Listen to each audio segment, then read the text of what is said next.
Donnybrook local Graeme Fry was spraying weeds on an isolated paddock when his quad bike hit a rock and rolled. For 10 hours, Graeme lay pinned under the 400-kilogram quad bike as he drifted in and out of consciousness. The massive weight on his legs was slowly killing him. In excruciating pain, Graeme could do nothing but wait for help.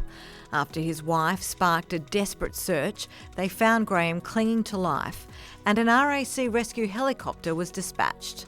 What happened next is a powerful reminder of the difference this service makes when every moment counts. Hi, I'm Mandy Walsh, and welcome to RAC's Horizons podcast. So welcome, Graeme, and thank you so much for sharing your story with us today. Thanks, Mandy.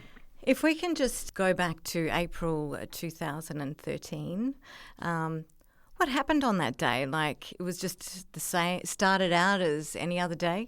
April 15th. I think it was a Wednesday. Yeah, I was a rural contractor around the district, and some of my jobs were spraying of weeds, and this was a job I was doing for a farmer out the other side of Donnybrook, and it was a 600-acre property, pretty rough land, and the only way to get to some of these weeds was with a quad bike, spray tank on the back, hand spraying. And so, yeah, I left home.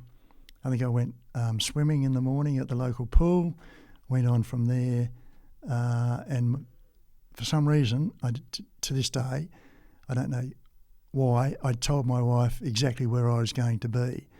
Normally, my job could take me to various locations around the Shire, but I just said to her this day I was going to be on this particular property, which had no house on it. It was just an isolated property. And, that I turned up there and started doing my job, and the country was rough, steep, and I was on one of the last passes of the day before I'd finished that place, and the accident happened. So this was a long way from your house? Oh, yeah, we're talking 20 k's.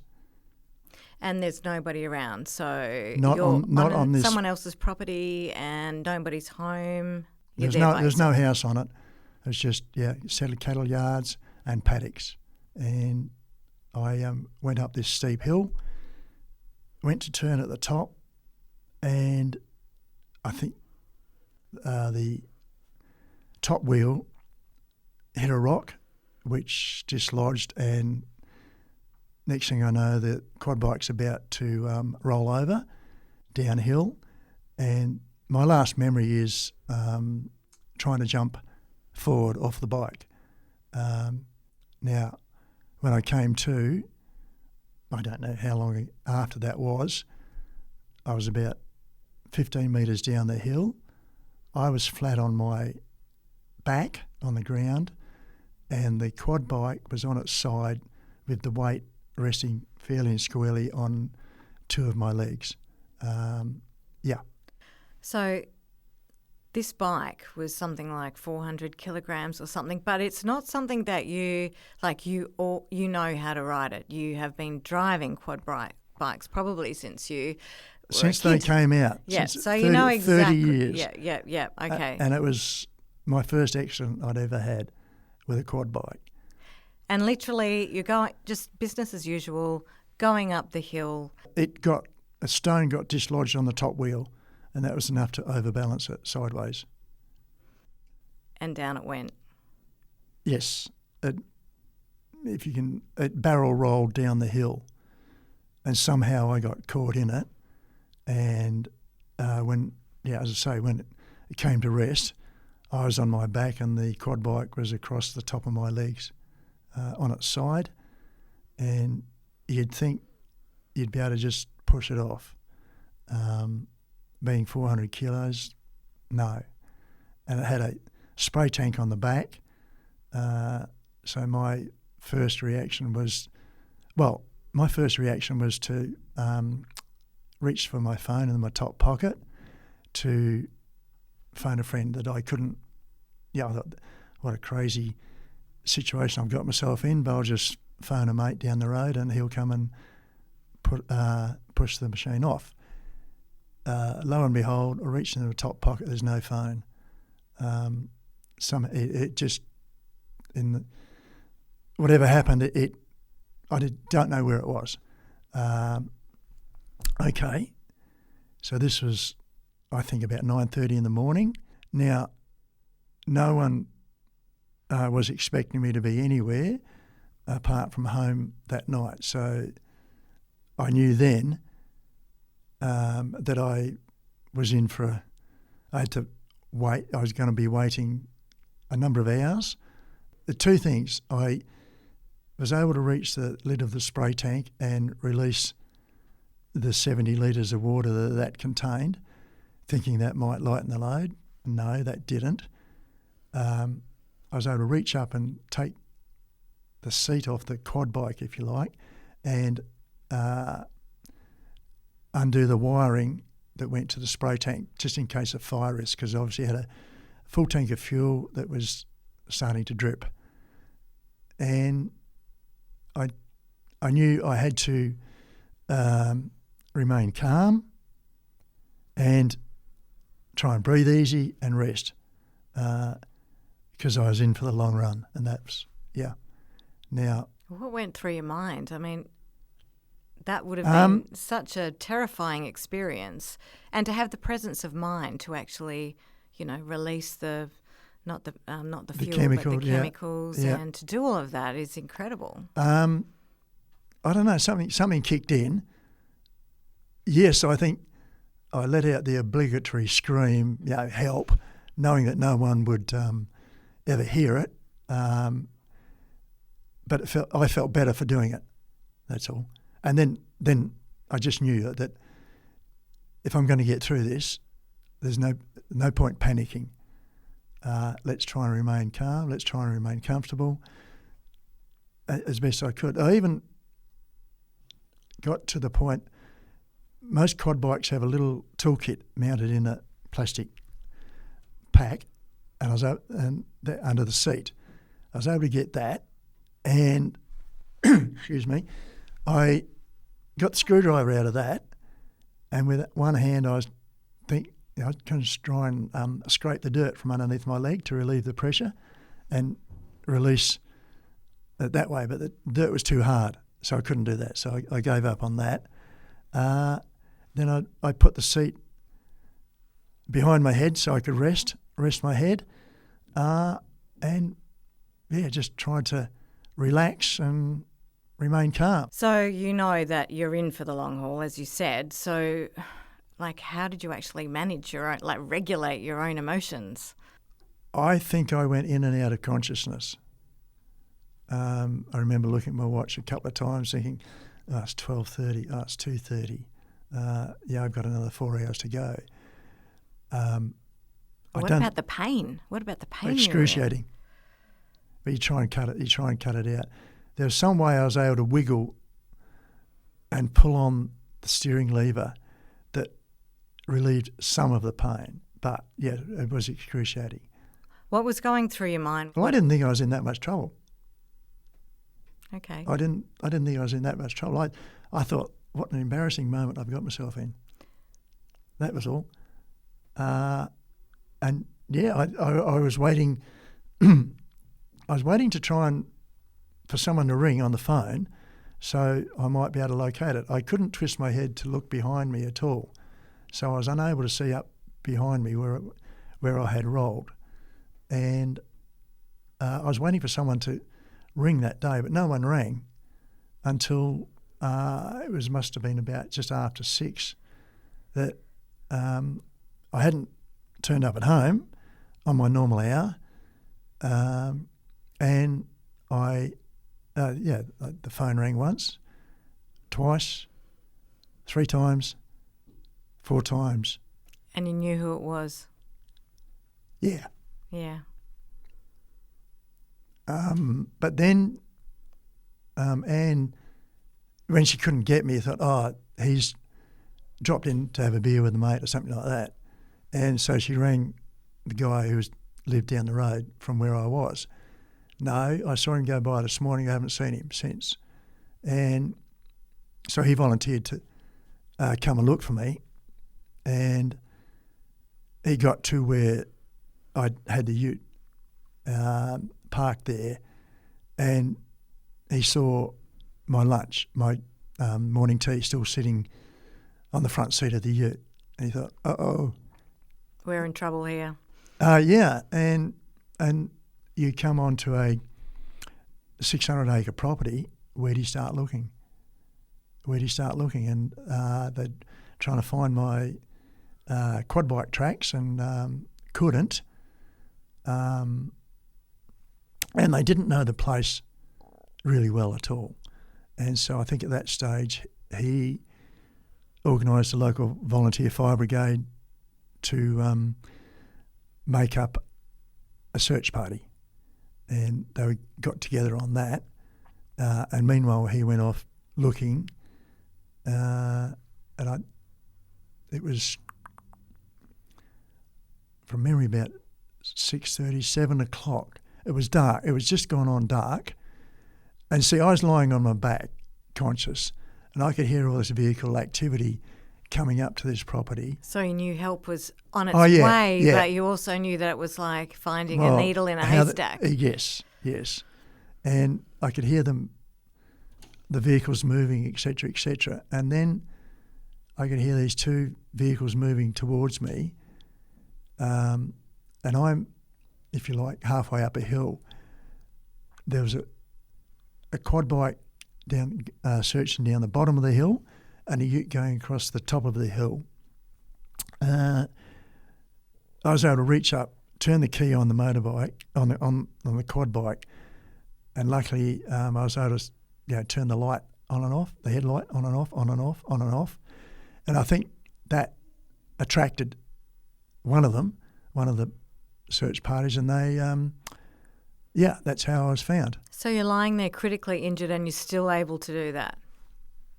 Well, I didn't think I was injured. Yeah, I was in pain, but I didn't think I was injured, But by that time, I'd been in that position for that long. I think my body was starting to shut down. And we got to... But you didn't feel any different. You just, No, but you still when thought they got, nothing was wrong, yeah, really. When they got to me, I just said, "Can you get this thing off me?" Which, in hindsight, is not a good thing to do with a crush injury. But who knows? Like, not having had knows that pain across your leg for 10 hours, you just wanted to get rid of it, and they did that. And that was all your mates, or the search party that your friends sorted, and the community of Donnybrook? One was my best mate. And as soon as that happened, I went into severe shock. And the place where the accident occurred is about a kilometre away from where the cattle yards and where all the where the search party had got to. So one of the people who found me, he got sent back to. They obviously called an ambulance by that stage. He got sent back to where the search party were to escort the ambulance back out to me. So they could find you quickly. So he got back there. He couldn't find his way back. Oh. You laugh at it now, and he'd be tormented by that. I don't know. So he had to be guided back. Anyway, they did find me. They couldn't get the ambulance anywhere close to me because it was dark as well. It was dark. It would have been, and the paramedics attended to me there. This is the local St John's, and then. Because they couldn't get the ambulance there, they made a makeshift bed in the back of a farm ute to take me back to the central spot where the ambulance was. And I think by this time the rescue chopper had been called. There was only one in the state at that time, and that was out of Jandakot. So it had come from Jandakot. Now they do have them in Bunbury as well. And they got they got me back to this place, to where the chopper was going to land. The chopper arrived only to find that they were fogged in. There was a layer of fog, about at a 100-foot level. They made, and there was no opening in the fog, no opening in the mist. And I remarked at a later date, well, why didn't you transfer me to Bunbury or whatever and pick me up from there? And they said, no, we were advised that my condition was critical. Transferring him anywhere wasn't an option. And so on the fourth attempt at landing, they found a break in the clouds, descended down through that, and it landed. I actually don't remember much of it. Was your wife there? No. One of the first responders that got to me was another good friend, and I just remarked to him, look, just ring Anne and tell her that I'm in a spot of bother, I'm all right. I'll be a couple of weeks in hospital, but don't worry about coming to look after me, I'm fine. I remember that. I remember them as a Dockers supporter. I remember joking to the two of them, go Dockers, because they were West Coast Eagles supporters. I thought, as you were being put onto the helicopter. No, this is way back. This is back in the paddock when I was being transferred into the back of the ute to get to the landing spot. Yeah. I don't actually remember the chopper landing. I do remember one of the paramedic saying they could not find a vein. We're going to have to drill into your leg. And that's it. That's all you can remember of that's that all flight. I can remember. By that time, I think it's about 9:30 at night, when they would have taken off to take me through to Royal Perth. So that's how I recall that. And Graeme, you were critically ill. You're actually so lucky to have survived. When you got to the hospital, what injuries did they actually find? Well, they couldn't find, because there was no cuts or bruises on me. I did a lot of scans that night. They did find some slight bleeding on the brain. But I kept saying to them, I felt all right. And they couldn't find anything else. So I was just put into the trauma unit for that night. But we go back to when the bike was released from me. When muscle tissue, as I understand it, is not receiving blood for so long, it dies and releases a toxin. When that bike was released from me, the blood started flowing back through my system with the toxins in it, and that is what can kill most people with a crush injury. So that was starting to take effect that night, and my condition became worse and worse and worse. Organs were shutting down? Yep. And I had very high blood pressure upon entry, and I think I was in danger of a heart attack or stroke. And what about your leg? Because obviously your leg had the full force apparently it had swollen right up, like it really ballooned up when they released. Now, a couple of nights, I went to intensive care. They transferred me to intensive care to try and get everything stable. They could not find a pulse in my leg. And so there was an option. They thought they might have to, cut my leg off. Amputate my leg. And this was right up near the hip. They hummed and hawed. Luckily, one of the surgeons who was discussing this with them had experience with the Australian forces in Afghanistan, and he suggested, let's just wait 24 hours. There may or may not be circulation after that. If there's not, then this is what's going to have to happen. 24 hours later, they found a faint pulse in this is my left leg and in the ankle of my left leg. So you're in hospital now, and you know that there's a few medical issues that need to be addressed. Obviously, your wife was by your side, and she would have been beside herself with, everything that had happened. Yeah, and your family, your 3 kids. Yeah, they were probably all like. Yeah. Yeah. So what did you have to recover from? Like you've said, you've touched on a few things that had occurred, but medically, wasn't it? They still couldn't find what was actually wrong with me, because I kept saying to them my pain level was 5 or 6 instead of the 9 or 10 or 11 that it actually was, and with no obvious physical injuries, they didn't really know what to go on. By about day 10, they'd steadied me by that stage. By day 10, so this is day 10 in ICU? Yes. Yeah. They'd worked out that he'd probably got a ruptured bowel or internal bleeding, because they'd given me 4 units of blood by this stage. And so they went to the operating theatre, not knowing what to expect, opened me up, only to discover that my intestines were completely dissolved and the whole contents of my intestines were floating around in my stomach.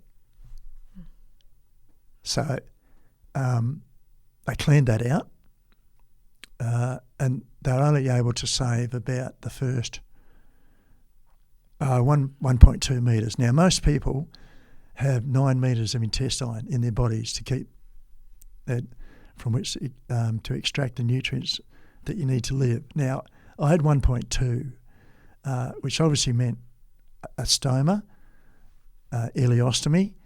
The surgeon doing that wasn't the best one to do it, so they didn't quite get that perfect. Now, I had no knowledge that this was all going to go on. Most people, when they get stomas, they're aware of what's going to happen and have a say in position and everything like that. I woke up to find this bag on my stomach. I was hoping it was only going to be temporary. That wasn't the case. Now, I wasn't getting any better. So 5 days after that initial surgery, they had to open me up again and go and do another clean out. By this stage also my kidneys had stopped. I was getting irregular heartbeat. My windpipe esophagus had started to ulcerate very badly inside, so I was having trouble breathing as well, to the point my family were advised not only once, twice, but 3 times that,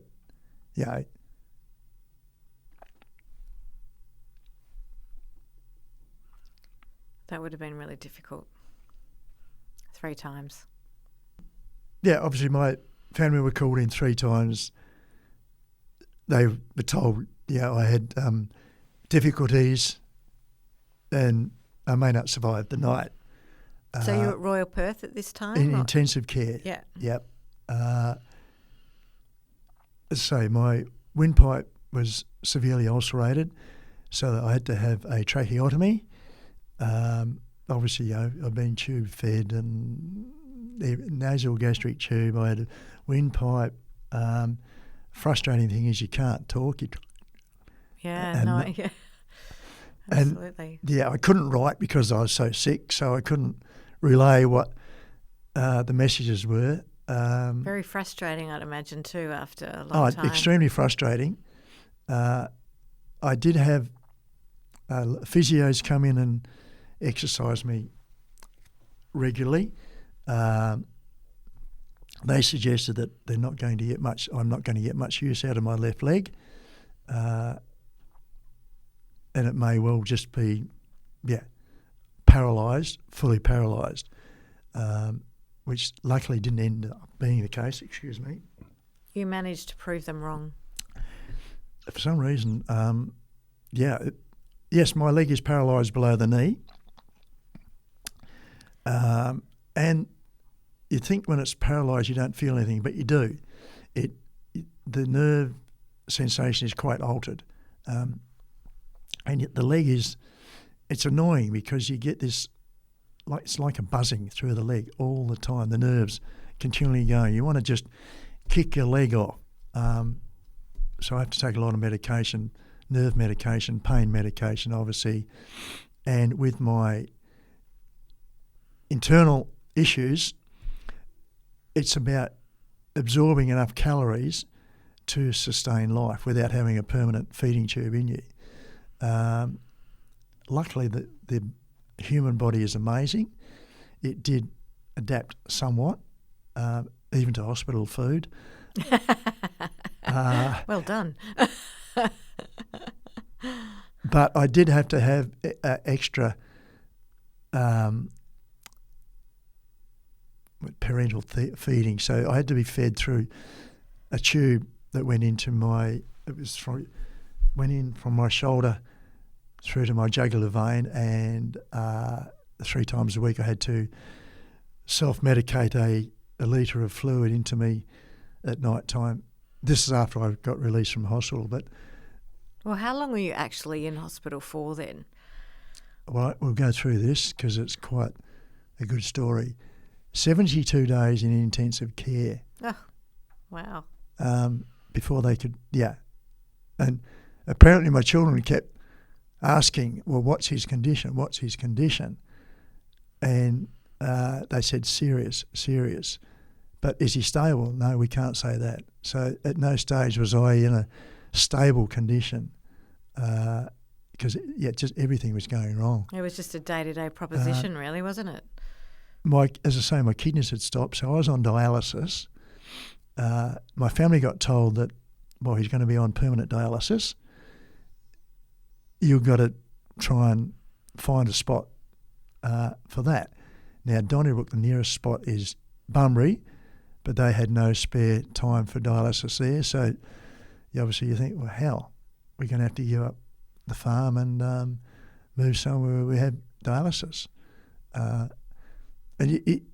There's always funny stories and everything. One night in intensive care, they were changing my dialysis, and the nurse was leaning over me, pulling a tube out, and this tube come out, and there was blood going everywhere throughout the whole room. But she had to.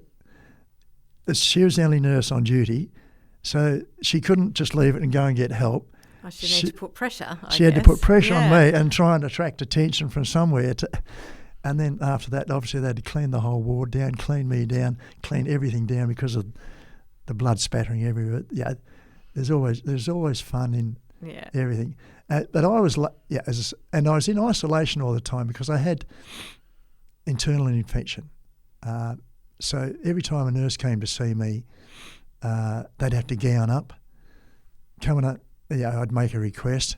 They'd have to go out, throw the gown away, then come back in, gown up again to come back in to give me my request. It might have only been a glass of water or something like that. But I felt embarrassed having to ask them to do that, but that's just how it went. So 72 days in intensive care. I was lucky. I did see a lot of people come into intensive care and unfortunately not survive the journey. And I was then transferred to the state trauma unit in Royal Perth, 8 weeks. We go back, and by this stage, they could get me out of bed and in a harness, lift me out with a crane in a harness and put me in a wheelchair. And I was able to be wheeled out into the corridor and look at the outside world, if you like. But that's not what you wanted. You wanted to be able to walk. I go back to intensive care and they said, would you like to go, be outside in the sun? Love to. I think it took them about 3 or 4 days to organise it. So on day 56, they wheeled me out into the sun and I'd take me back. It's too bright.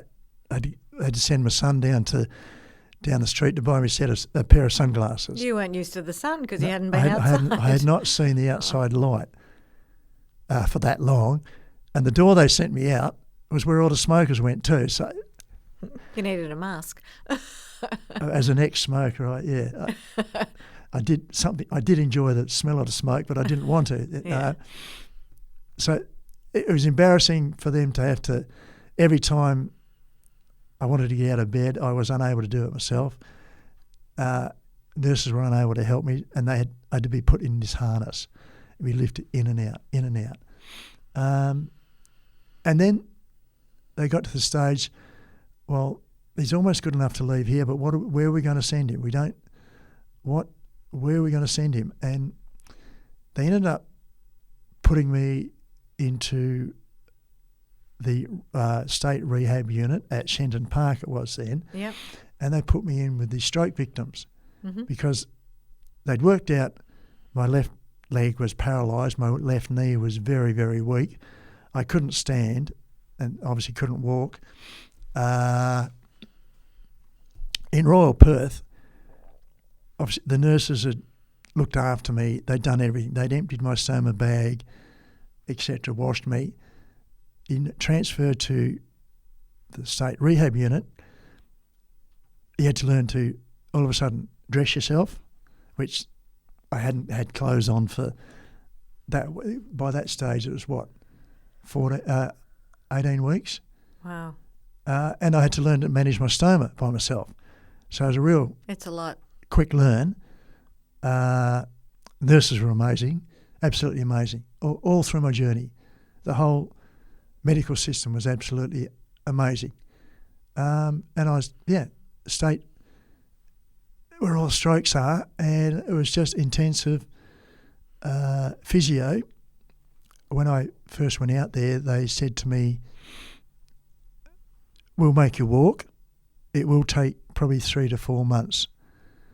What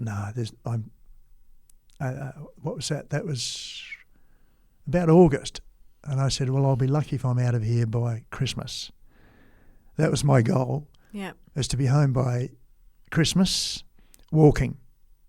I didn't want a wheelchair. That was the option, is to spend the rest of your life in a wheelchair. No way.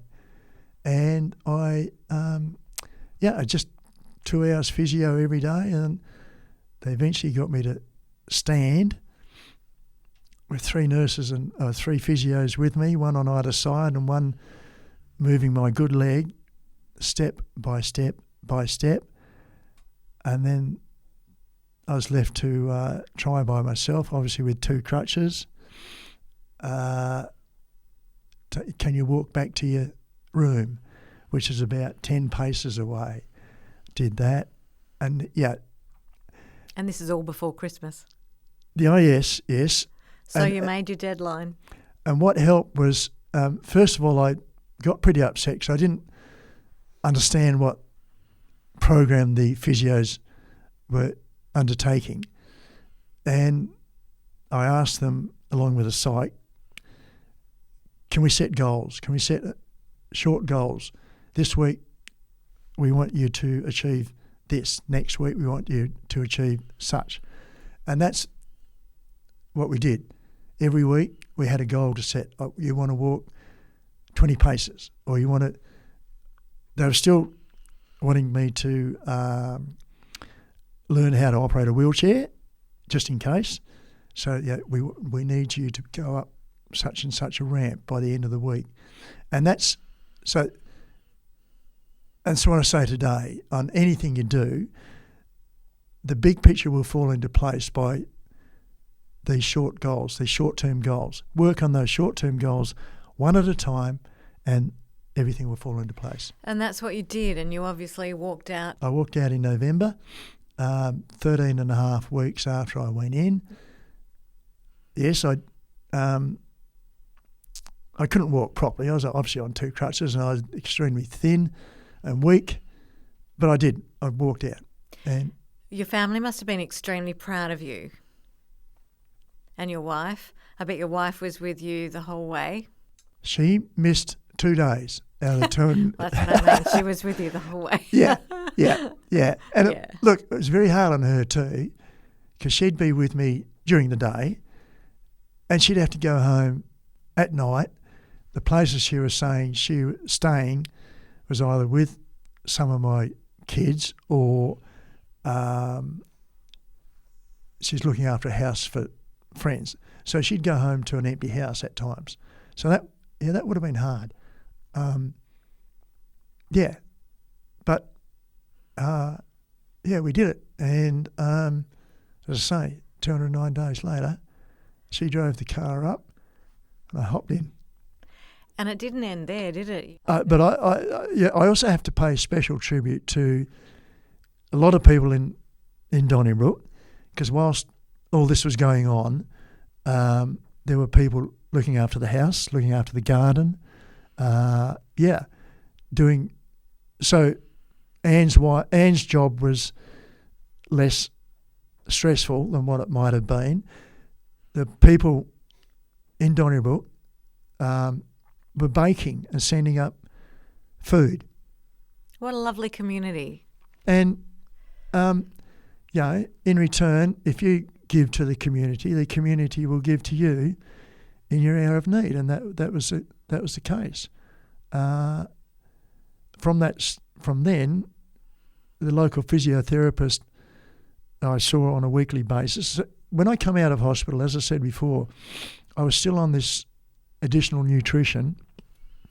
And so 3 times a week at night, I'd have to hook myself up to the pump and go to bed with the pump beeping away at your side, injecting this nutrition into you. Gradually, we were able to wean ourselves off that, but that was another 8 months later. Now, as I was weak, at night time, if I wanted to get up to the toilet, I'd get up. My wife would have to get up. She'd have to steady me. I'd have to push the pump and the pipe, the bag, along with me, go to the toilet, come back, etc., etc. So, it was a journey for both of us. Local physiotherapist said to me, that you're in for the long haul. It will take 5 years. It will take 5 years before I can get you back to anywhere near normal strength. And that's about how long it took. Now, with permanent injury as well, you are then your driver's license is cancelled automatically, and you have to reset. So I had to redo my cognitive testing.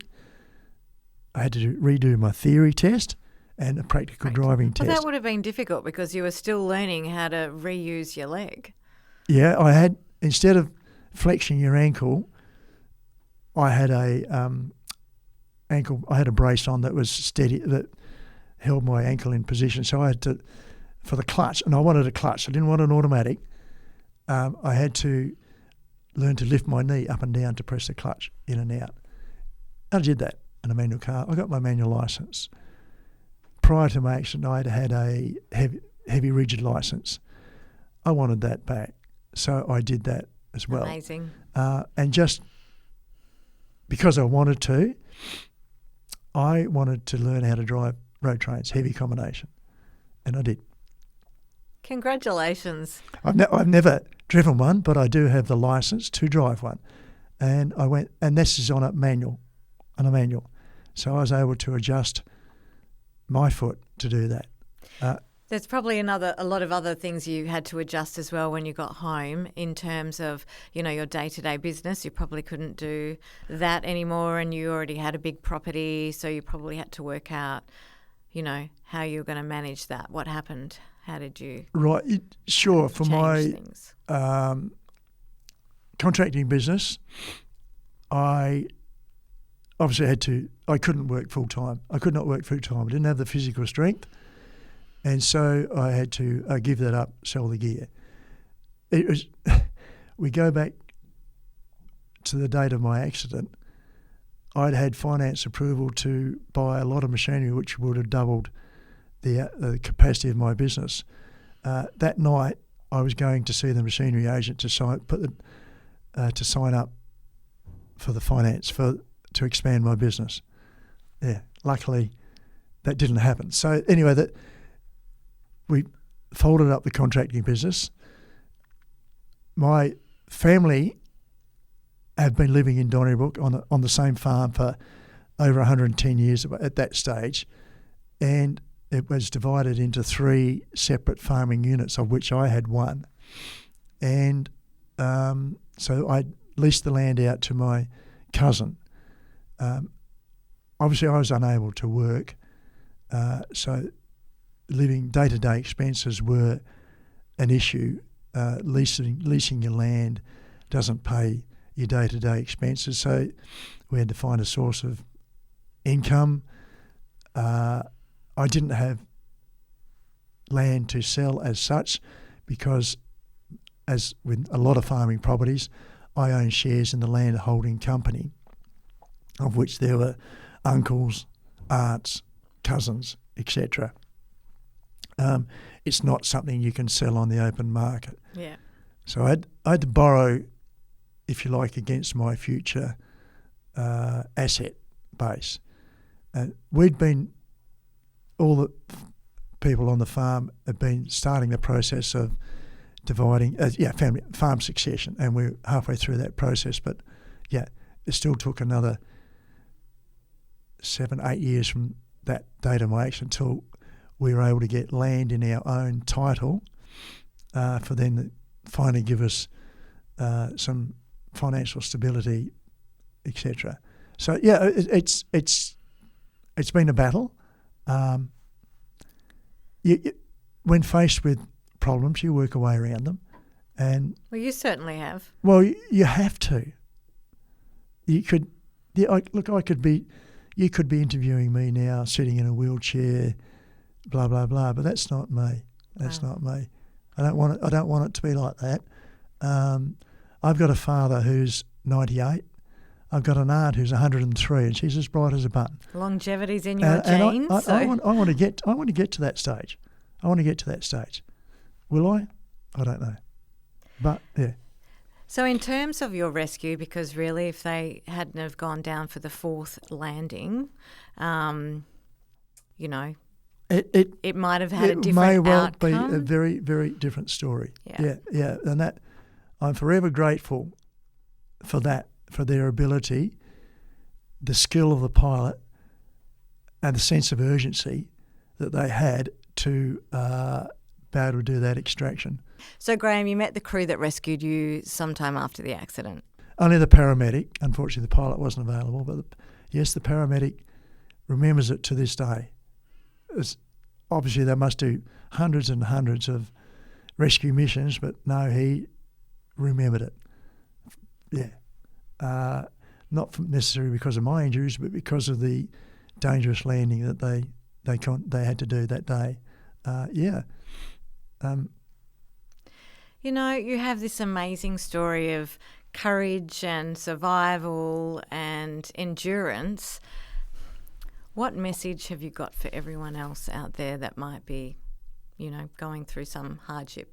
Set yourself little goals. And ones that are practical. Don't try and set impossible goals. Just set realistic goals. Work towards that. Then set the next one. Then set the next one after that. And the bigger picture will always fall into place if you achieve those goals meanwhile. And don't give up. Don't give up. There's always support there. Never give up. Beautiful. Thank you. The RAC Rescue Helicopters are funded by the state government, managed by the Department of Fire and Emergency Services, and sponsored by RAC. Thanks for tuning in. If you like this episode, let us know and share it with a friend. Don't forget to hit subscribe, and we'll catch you in the next episode of RAC's Horizons podcast.